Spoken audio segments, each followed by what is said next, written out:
Hi friends, வணக்கம். Welcome to food card channel. இன்றைக்கி நம்ம பார்க்க போகிற ரெசிபி குழிப்பணியாரம்.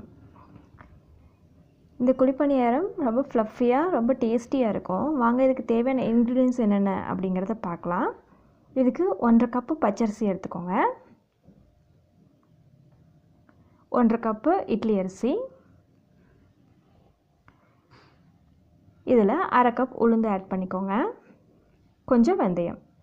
இது எல்லாத்தையும் நம்ம ஒரு 3 மணி நேரம் தண்ணி ஊற்றி ஊற வச்சுக்கலாம். அலசிட்டு 3 மணி நேரம் கழித்து இது கிரைண்டரில் நல்லா ஸ்மூத்தாக அரைச்சிக்கோங்க.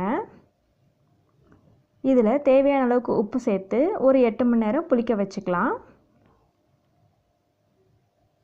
8 மணி நேரம் புளிச்சதுக்கப்புறம் தோசை மாவு பதத்துக்கு இதை கரைச்சி வச்சுக்கோங்க.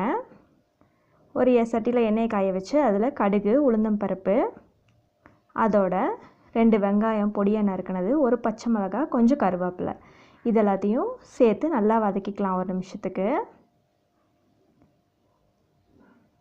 நல்லா ஒரு நிமிஷம் வதங்கினதுக்கப்புறம் நல்லா ஆற விட்டு அதை இந்த மாவோடு கலந்துக்கோங்க. பனியார மாவோடு கலந்து கொஞ்சமாக எண்ணெய் ஊற்றி காய விடுங்க. காய விட்டு இந்த மாவை ஊற்றுங்க. ஃபுல்லாக இறம்ப ஊற்றிட வேண்டாம், சும்மா ஒரு 3/4 குழிக்கு ஊற்றிக்கோங்க. அப்போ தான் உங்களுக்கு வெந்து வரும்போது நல்லா பந்து மாதிரி உருண்டு அழகாக வரும். மூடி போட்டு வேக வைக்கலாம். ஒரு பக்கம் வெந்ததுக்கப்புறம் இன்னொரு பக்கம் திருப்பி போடுங்க.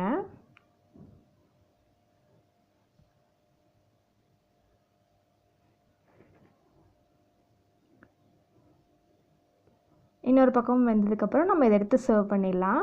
இப்போ ரெடி ஆயிடுச்சு. 2 பக்கமும் நல்லா ப்ரௌனாக வெந்துருச்சு. இப்போ நம்ம இதை எடுத்து சர்வ் பண்ணிடலாம். இந்த குழிப்பணியாரத்தை நல்லா கார சட்னியோடு வச்சு சாப்பிட்டிங்கன்னா ரொம்ப டேஸ்டியாக இருக்கும். இந்த வீடியோ உங்களுக்கு பிடிச்சிருந்தால் லைக் பண்ணுங்கள், ஷேர் பண்ணுங்கள், என்னோடய சேனல் சப்ஸ்கிரைப் பண்ணுங்கள்.